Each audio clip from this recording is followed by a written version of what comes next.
Over thinking, fear of failure और negative thoughts आना एक आम सी बात है प्रिपरेशन जर्नी के दौरान। अगर आप डिफेंस एस्पायरेंट हो या दूसरे किसी एग्जाम के लिए प्रिपेयर कर रहे हो, सबके साथ होता है, सबके लिए बहुत ही कॉमन है। मेरे साथ भी हुआ है, मैंने चाहे 24 डिफरेंट एग्जाम ही क्यों ना क्वालिफाई कर लिए हूँ, बट एक पॉइंट ऑफ टाइम पे ये सिचुएशन मैं भी फील करता था, मेरे दिमाग में भी आती थी। चिंता होनी चाहिए हर चीज की, लेकिन वो चिंता चिता ना बने, हमें उस शैया पे ना लेटा दे, हमारी हालत खराब ना कर दे।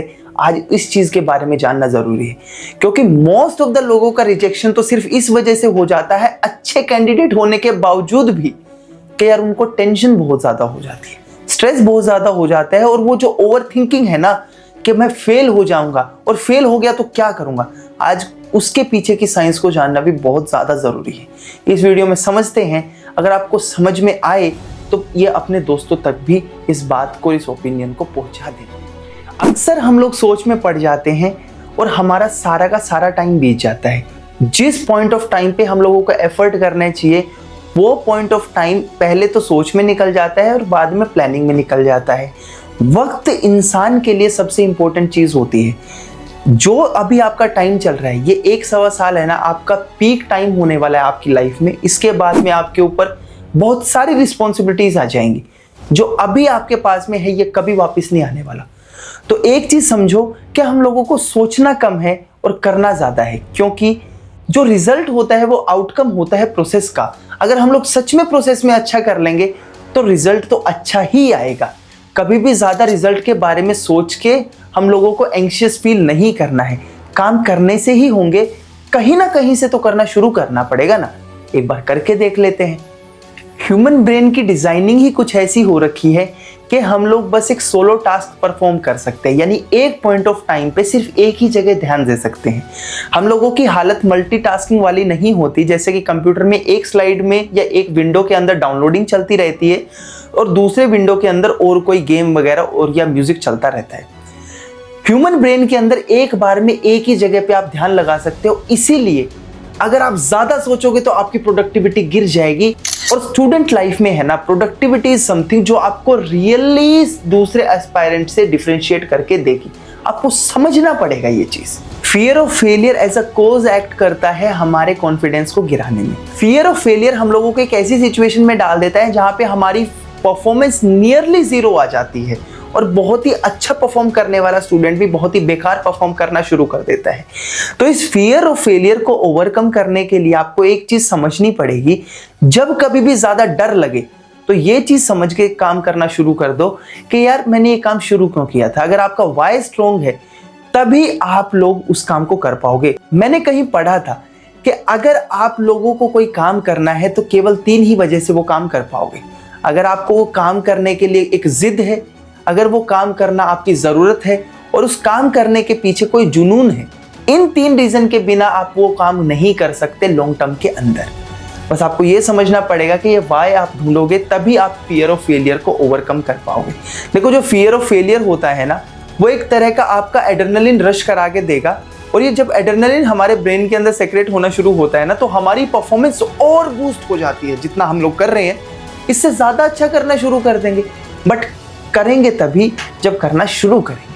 नेगेटिव थॉट्स के बारे में एक सबसे बेकार चीज ये होती है कि सबसे पहले तो हमारा कॉन्फिडेंस गिराते हैं, उसके बाद हमारा सेल्फ बिलीफ और अंत में हमारी परफॉर्मेंस भी गिरा देते हैं। अगर इस सिचुएशन से ओवरकम करना है ना, तो आपको छोटी छोटी हैबिट्स को सुधारना पड़ेगा। अब डेली एक छोटा काम करो, वो बेस बनाएगा और कॉन्फिडेंट फील कराएगा अगला बड़ा काम करने के लिए। ऐसे ही उससे अगला बड़ा काम और उससे अगला बड़ा काम। जैसे कि अगर आप लोग जल्दी सुबह उठते हो तो उठते ही अपना बेड सेट कर लो। जहां पे रहते हो वहां पे आप झाड़ू से सफाई कर सकते हो। उसके बाद में अपनी टेबल को ऑर्गेनाइज्ड रखो।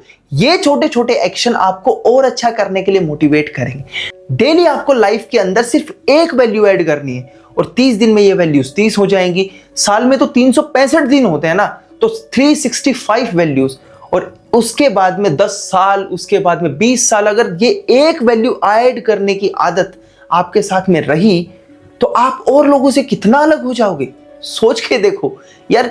बाकी जो फिर आपके नेगेटिव थॉट्स हैं, जब आप खुद के ऊपर काम करना शुरू करोगे तो वो भी आप ओवरकम कर लोगे। अंत में बस इतना ही बोलूंगा छोटे छोटे एक्शन ही आपको बड़े बड़े रिजल्ट देंगे। है ना कि बड़े बड़े शहरों में ऐसी छोटी छोटी बातें होती रहती हैं, लेकिन ये छोटी छोटी बातें ही बड़ी बड़ी कहानियां रचने में आपकी मदद कर देंगी। एक लास्ट ओपिनियन में मैं बस इतना ही बोलूंगा कि अगर आप लोगों को एंजाइटी ज़्यादा हो रही है, स्ट्रेस ज़्यादा फील हो रहा है और टेंशन ज़्यादा फील हो रही है, तो आप लोग ये समझ लेना कि आप लोगों के पास में खाली टाइम ज़्यादा है।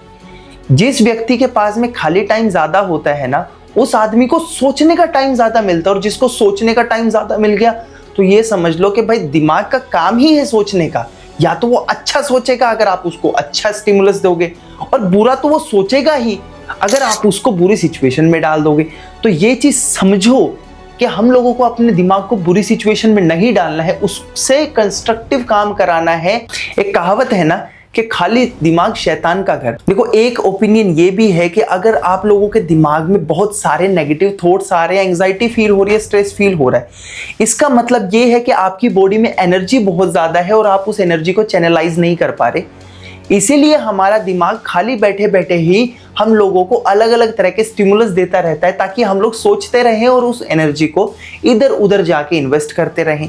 तो ऐसी सिचुएशन में सबसे पहले तो आप लोग वर्कआउट करना शुरू कर दो। देखो, वर्कआउट करोगे तो ना केवल आपकी बॉडी बनेगी, आपको सेल्फ कॉन्फिडेंट फील होगा, आपकी अपीयरेंस सुधरेगी, और इसके साथ साथ आपकी जो एक्स्ट्रा एनर्जी है वो भी चैनलाइज हो जाएगी। दूसरी चीज, हम लोगों को जब भी ऐसा लगे कि हमारे दिमाग में नेगेटिव थॉट्स ज्यादा आ रहे हैं, तो कुछ भी काम करना शुरू कर दो। क्योंकि अगर आप खाली बैठे हो ना, तो कहावत है ना कि खाली दिमाग शैतान का घर, तो उसको खाली स्पेस नहीं देना है। भाई, एक आदमी जो कि भिखारी है, उसकी सुबह से लेके शाम तक उसकी जद्दोजहद ये है कि मेरा सिर्फ पेट भरना चाहिए, ना उसको संसार से कोई दिक्कत है और ना ही दूसरी चीज़ों से।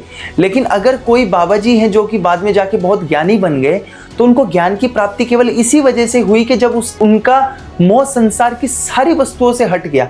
खाने के लिए उनको खाना मिल गया, नहाने के लिए पानी मिल गया, काम करने के लिए नौकर चाकर मिल गए, जो उनकी इच्छाएं थी सब पूरी हो गई। उसके बाद में उनके मन में आया, अब मेरे को क्या चाहिए।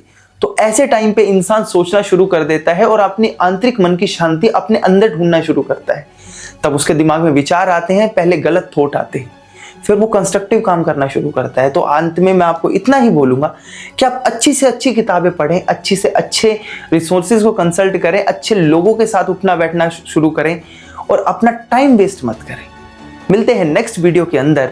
इरादा एक होगा और नेक होगा, तभी कामयाबी मिलेगी।